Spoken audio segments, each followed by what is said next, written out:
Como siempre, vamos a hacer un resumen de todo lo que hemos visto porque ya nos queda solo el final y se nos olvida lo que vimos en el principio.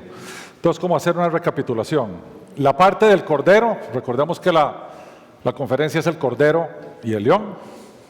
En la parte del Cordero vimos la primera venida de Cristo del Antiguo Testamento, vimos profecías, vimos el significado del Cordero Pascual, todos los sacrificios que había en el templo sobre ese Cordero.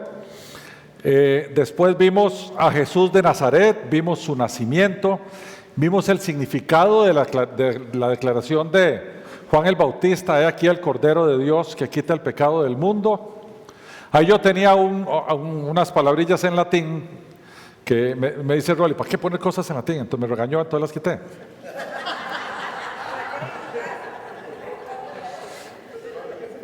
Pero Cordero de Dios,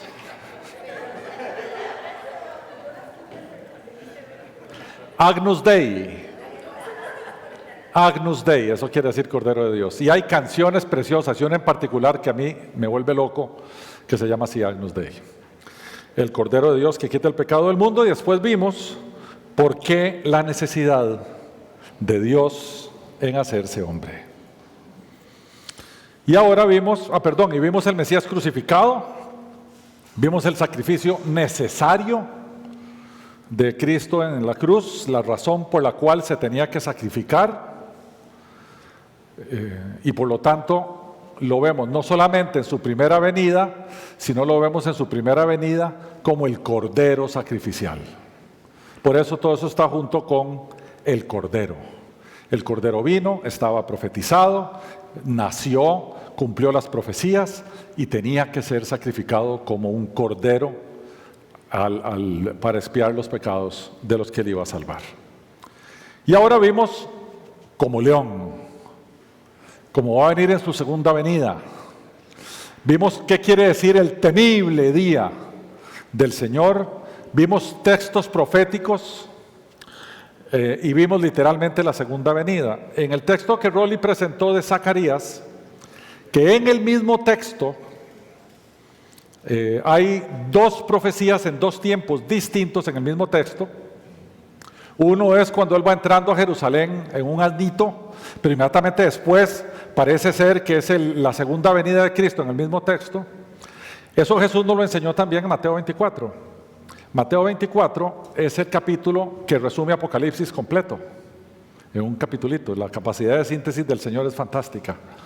Y allí habla de una profecía, de él profetiza la destrucción del templo y de Jerusalén en el año 70, que ocurrió en el año 70. Pero al mismo tiempo profetiza la gran tribulación del futuro. Entonces es más o menos lo mismo que dijo el profeta Zacarías. Esto nosotros lo vamos a explicar en el curso de interpretación bíblica, no se los voy a decir para que se queden con el clavo. Vengan al curso. Bueno, les voy a decir cómo se llama técnicamente, y después verán qué hacen. Escorzo profético. Escorzo profético es como cuando uno ve las montañas de lejos y uno ve solo una cordillera, todas azules. Pero uno se acerca a ellas y hay una montaña aquí, hay otra más al fondo y otra más al fondo. Conforme te acercas, ves que hay otras antes que no se veían desde lo lejos. Es igual, es más o menos algo así parecido. Vamos a ir concluyendo la noche. Y entonces se nos hace la pregunta, ¿por qué se hace necesario dos visitas del Cristo? La primera no bastó. ¿O no pudo haber sido la segunda sin la primera, como afirman los judíos? ¿Por qué dos? Vamos a ver cómo empieza Apocalipsis. Cuando Jesús se le aparece a Juan, allá en la isla de Patmos, por el año 95, una isla que está al suroeste de Turquía, donde estaba exilado el apóstol, él le dice, se identifica y todo, dice Jesucristo el testigo fiel, el primogénito de los muertos y el soberano de los reyes de la tierra. Aquí está empezando Apocalipsis apenas. El que nos amó y nos lavó de nuestros pecados con su sangre. Se está hablando del Cordero. Y nos hizo reyes y sacerdotes para Dios su Padre. A Él sea gloria e imperio por los siglos de los siglos. Él está diciendo, yo tenía que venir, yo vine y yo los lavé de sus pecados. Dice la carta que Pablo le escribe a su discípulo Tito, Cristo se dio a sí mismo por nosotros para redimirnos de toda iniquidad. Y vean esto, por favor, vean esto. Este es un versículo clave de todo lo que hemos visto hoy. Purificar para sí un pueblo propio, celoso de buenas obras. ¿Para qué vino en su primera venida? Para hacerse un pueblo propio. Esa es la razón por la cual perdonó nuestros pecados, nos pasó su santidad. Todo eso tiene que ver con la formación de un pueblo para sí, como dice aquí. Por eso era necesaria su primera venida, porque tenía que venir a ser un pueblo para sí. Todos aquellos que estaban antes de su primera venida estaban esperando, como dice el autor de Hebreos en el capítulo 11, y se quedaron viendo y sabía que algo era, y sabía que ellos no había sido en vano, pero no estaban muy claros de qué iba a ser. Pero ellos estaban a la espera, porque sabían que tenían un mejor destino. Si no nos rescata de la maldición del pecado y no da su vida por nosotros, nunca podríamos ser su pueblo. Pero el propósito final es ese. Y ahora sí, aquí viene, otra vez estoy en capítulo 1 de Apocalipsis, está empezando esta cosa. Aquí viene con las nubes y todo ojo le verá, y los que le traspasaron y todos los linajes de la tierra harán lamentación por él. Dice uno, pero esto no lo acabo de leer en Zacarías. ¿Verdad que sí? Lo acabamos de leer en Zacarías. Yo el alfa y el omega, principio y fin, dice el Señor, el que es, el que era y el que ha de venir, el Todopoderoso. Cristo en su segunda venida, lo que viene es a reclamar lo que le pertenece. Viene por la iglesia que Él formó, para que esa iglesia esté con Él para siempre. ¿Cuál es el medio? ¿Qué es lo que Él hace? ¿A través de qué Él hace ese pueblo para sí? ¿Qué lo hace posible? Siempre ponemos esta filmina. Siempre. Su muerte en la cruz. Su sacrificio expiatorio. Su sacrificio sustitutivo. El recibir la carga de castigo que nos correspondía a todos nosotros.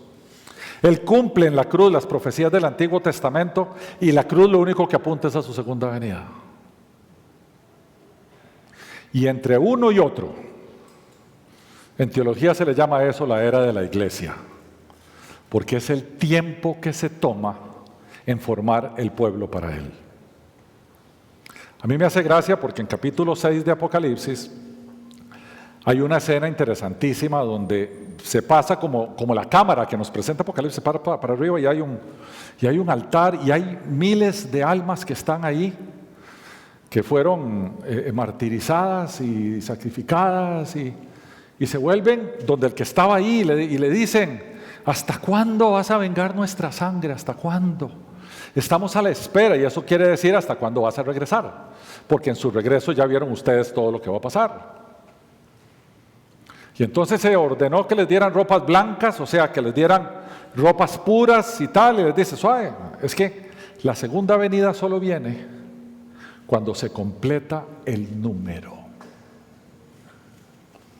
Cuando se completa el número.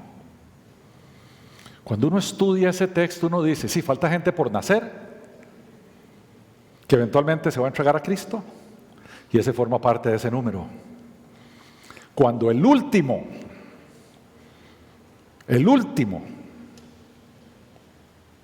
que se va a entregar a Cristo, nazca, viva, se entregue a Cristo, después de ese último, viene el Señor. No antes, porque Él no pierde uno solo de los suyos.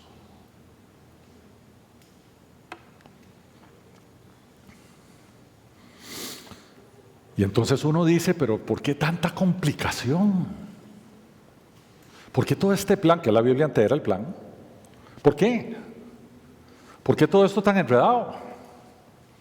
Bueno, cuando se crearon nuestros primeros padres, a ellos les dieron capacidad de pecar y capacidad de no pecar.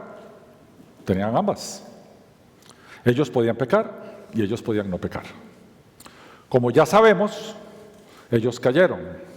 Pero alguien un día me dijo, ¿pero por qué no los hizo de una vez sin capacidad de pecar? Porque hubieran sido perfectamente santos, y perfectamente santo es solo uno. Si Él los hubiera hecho sin capacidad de pecar, Él habría estado fabricando dioses. ¿Ya ven por qué? El problema de fabricar dioses es que tienen que ser criados, entonces dejan de serlo. Por eso tenía que darles capacidad de pecar, porque no podían ser dioses, porque Dios hay uno solo. Entonces tenía que hacerlos con capacidad de pecar y capacidad de no pecar.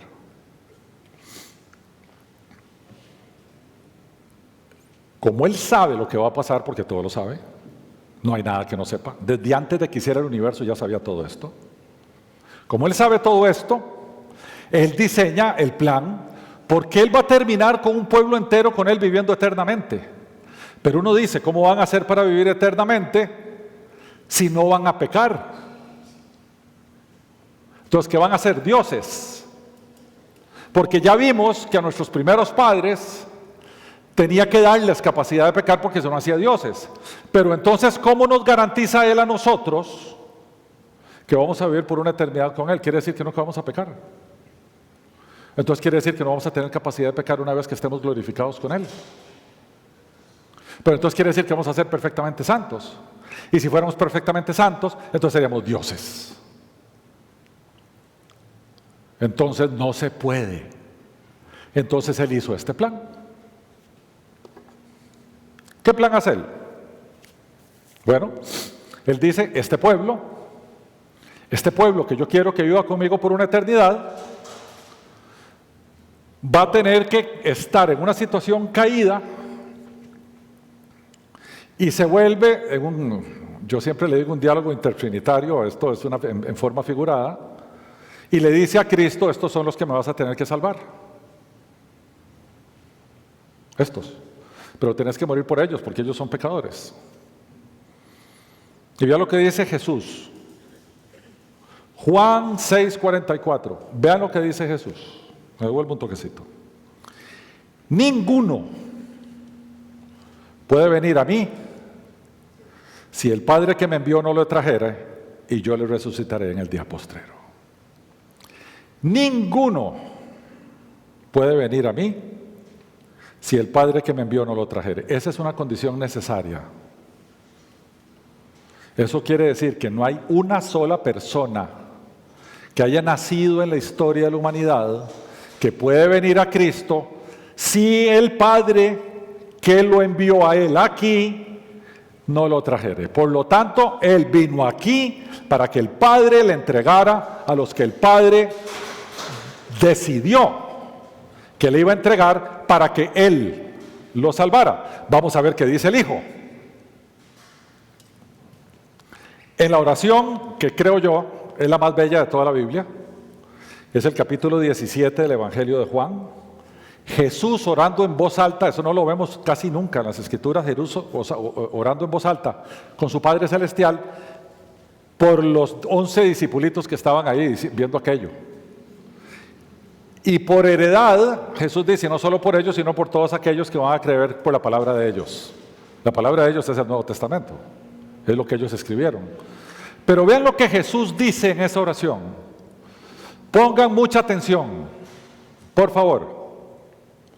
Jesús diciéndole al Padre, yo te he glorificado en la tierra, he acabado la obra que me diste que hiciese. Ahora pues, Padre, glorifícame tú al lado tuyo, con aquella gloria que tuve contigo antes de que el mundo fuese. Teníamos gloria compartida desde antes de que todo pasara. Pero vea lo que sigue diciendo. He manifestado tu nombre a los hombres que del mundo me diste. tuyos eran y me los diste y han guardado tu palabra. Eran del Padre, se los entrega al Hijo, para que el Hijo los redima, porque no hay nadie que puede venir al Hijo si no es dado por el Padre. Y el Espíritu Santo se encarga de ir a buscarlos, juntarlos, hacerlos nacer de nuevo, darles el arrepentimiento para salvación, traerle la fe salvífica porque ellos no tienen, y usa a su iglesia para que predique el Evangelio y esos crean y se entreguen a Cristo y pasen a ser pueblo de Dios.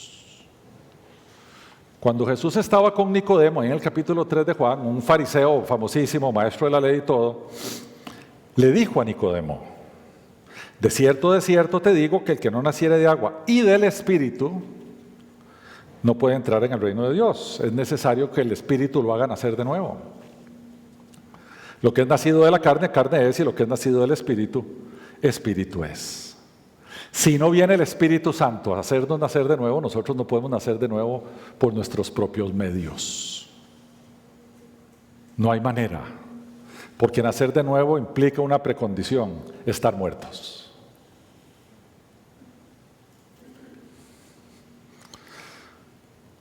Y después el Hijo regresa. Por eso es que el Espíritu Santo aplica el sacrificio de Cristo, que son aquellos que el Padre le entregó al Hijo. ¿Ven cómo la salvación es trinitaria?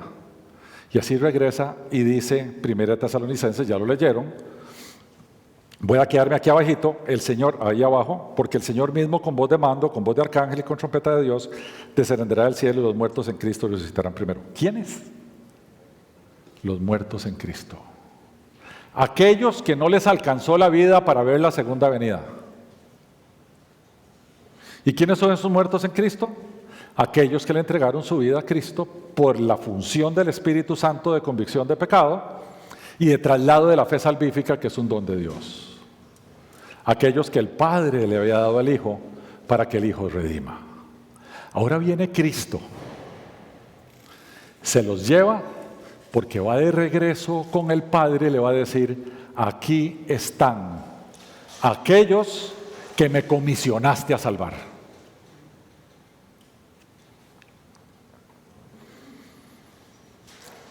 Y su pueblo va a habitar con él por toda la eternidad. Ahora viene la respuesta a la pregunta: pero entonces seremos dioses que no pecamos.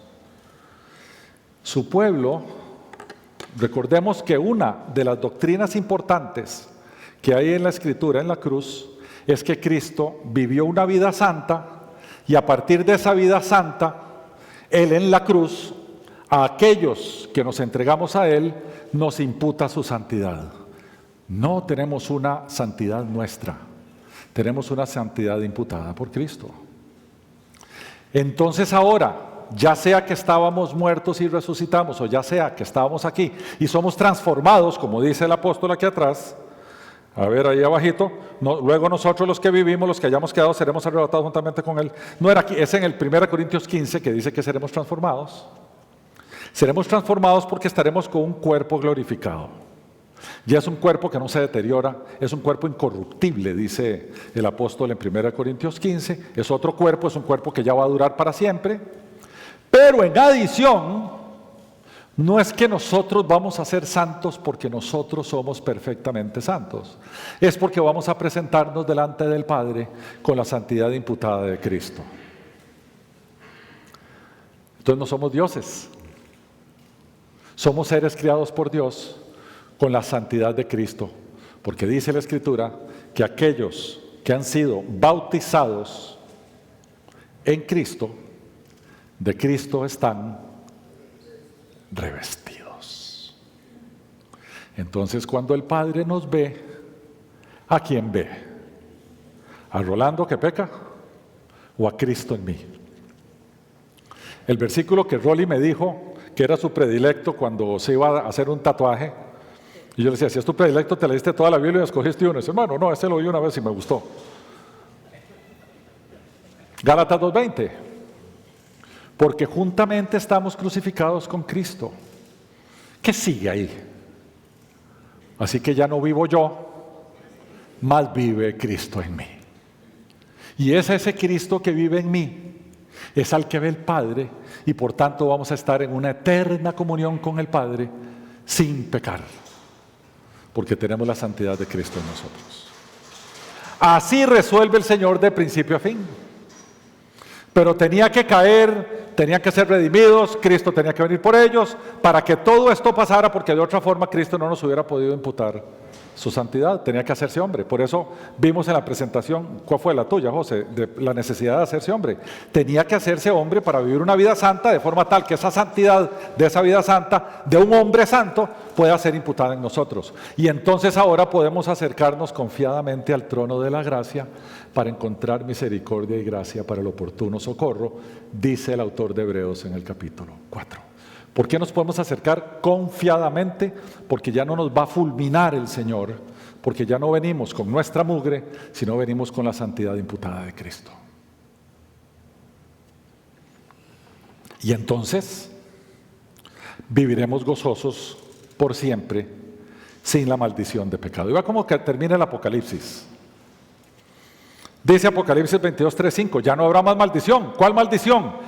Allá atrás, en el Génesis capítulo 3, cuando se maldijo al hombre, se maldijo a la mujer, se maldijo a la serpiente y se maldijo a la tierra. Ya se acabó, no hay más maldición. Y el trono de Dios y del Cordero estará en ella y sus siervos le servirán. Y verán su rostro y su nombre estará en sus frentes. No habrá allí más noche y no tienen necesidad de luz de lámpara ni luz de sol, porque Dios el Señor los iluminará y reinarán por los siglos de los siglos. Por eso nos puede prometer el Señor que reinaremos por los siglos de los siglos, porque reinaremos con esa santidad imputada, no con la nuestra. Así resuelve el Señor el acertijo de por qué no los hizo sin pecar desde el principio, o por qué se metió en este enredo de toda la Biblia, de ponernos aquí a vivir y después al venir a hacerse hombre, redimirnos y todas estas cosas. Todo eso era necesario para que nosotros podamos vivir con Él por toda la eternidad. Entonces ya vimos que somos creados con capacidad de pecar, Dios sabe que caemos, Dios diseña un plan previo a la creación, el Padre decreta, el Hijo redime, el Espíritu Santo aplica y el Hijo regresa por los redimidos para que su pueblo habite con Él por toda la eternidad. Este es el plan de Dios y por lo tanto solo Dios recibe la gloria. Nadie más. Su plan. ¿A dónde estamos nosotros diciendo qué mérito? En ninguna parte. Cada cosa que está ahí atrás, voy a echarme para atrás, cada una de estas es Él, no nosotros.